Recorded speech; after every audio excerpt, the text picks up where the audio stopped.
Hello, my brothers. Shalom. The peace of God be with you. 90% of failed marriages have one thing in common. And it's not a money problem. It's not even the lack of communication. It is not infidelity. The reality is that to be successful in marriage, it starts with you. You as the man, you as the leader. Because from the beginning, God designed man to lead, not just financially, not just as a protector, but spiritually, emotionally, relationally, and intimately. And when that leadership is missing, everything crumbles. Leadership role for the man. I want to take you back to the beginning in Genesis. Before there was a woman, there was a man. Before there was a man, there was God. That's the order. And orders matter.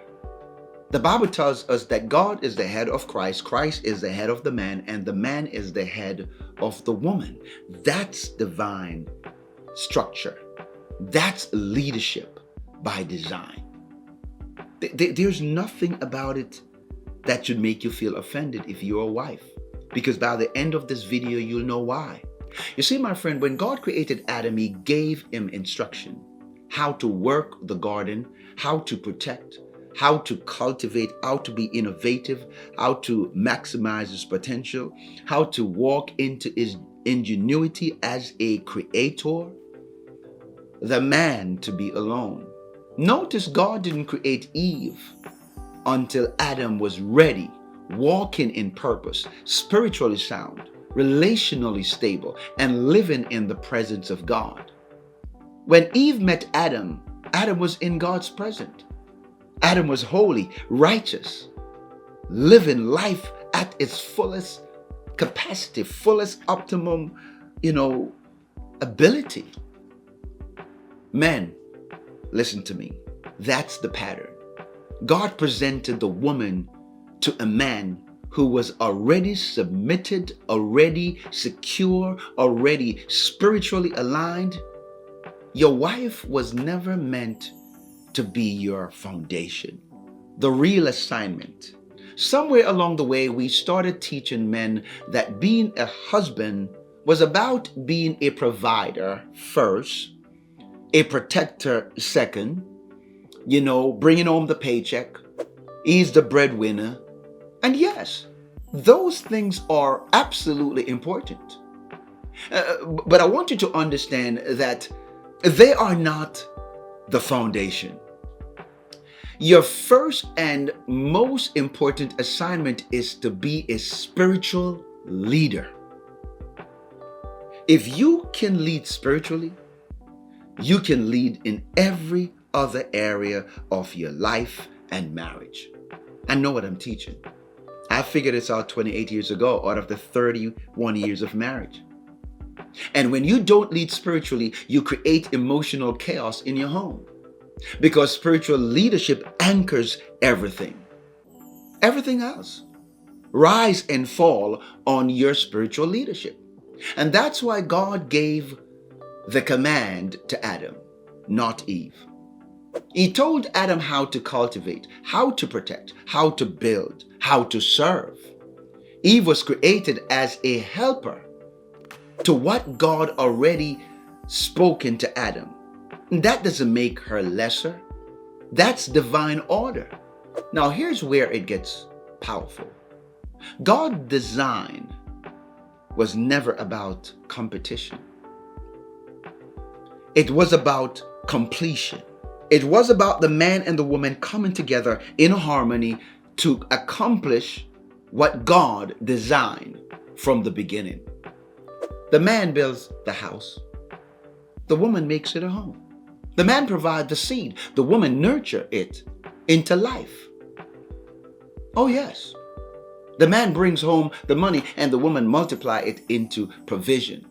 It's a divine system that works when both operate in their God-given role and assignment.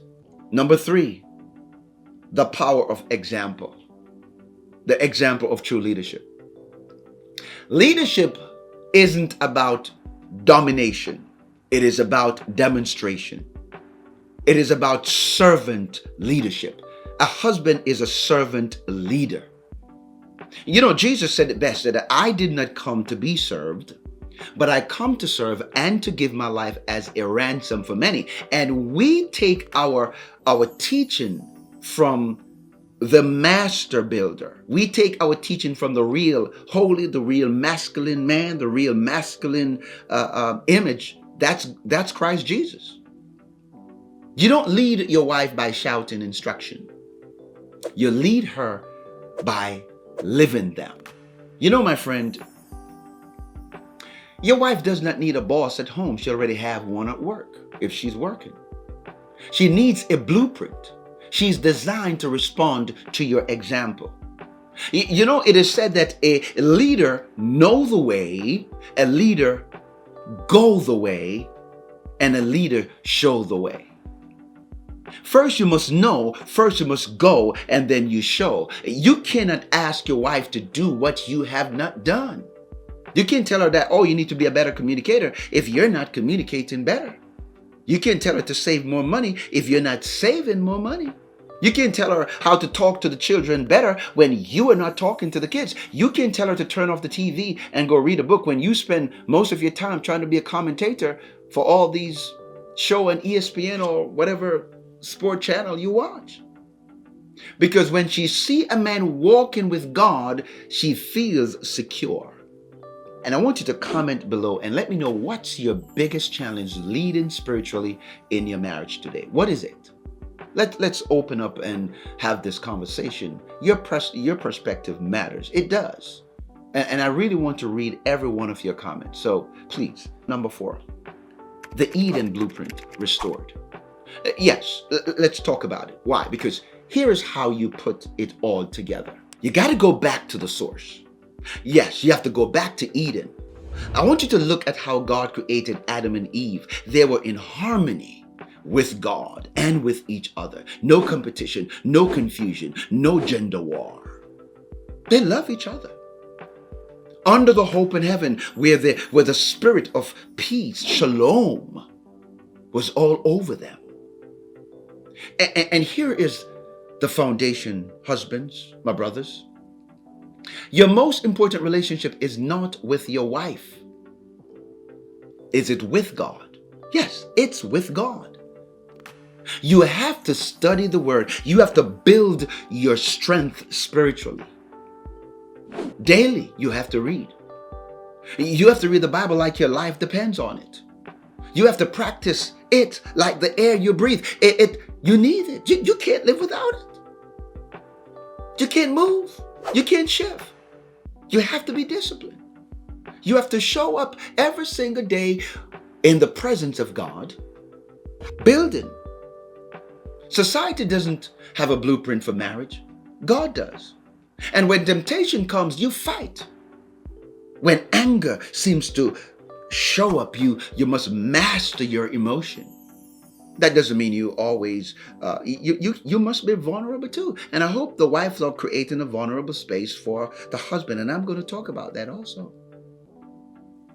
When you want to argue, be disciplined, stay disciplined.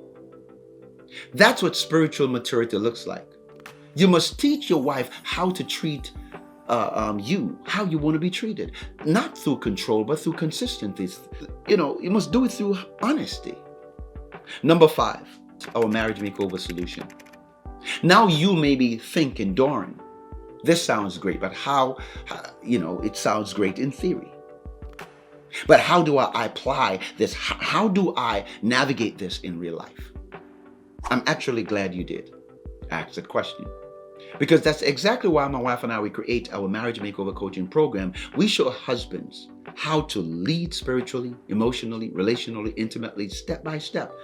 And we show wives how to nurture that leadership, not fight it. And inside the program, you will get the complete biblical framework for marriage leadership, practical daily disciplines that build spiritual authority. You will have access to Get in the Huddle. It's a private community exclusively just for husband, where you'll grow and go as a brother living out your best life, aiming and thriving to become who God called you to be. Because healing happens in community, not in isolation. Too many men are isolated. The community is there to help you to bring about transformation. And here's what makes it very, very amazing. After 30 days, if you feel like this is not for you, then you get your money back. We don't want it. You can keep it. That's right. You heard it. It doesn't help your marriage if we create something that does not work. So I want you to check it out. Give it a test drive and see if it works for you. The link is in the description, okay, where you can get started. All right, guys. And I want to thank you so much for joining. Thank you for listening. Thank you for being a part of this journey. If you have not hit that like button, that subscribe button, what are you waiting for? Please do so.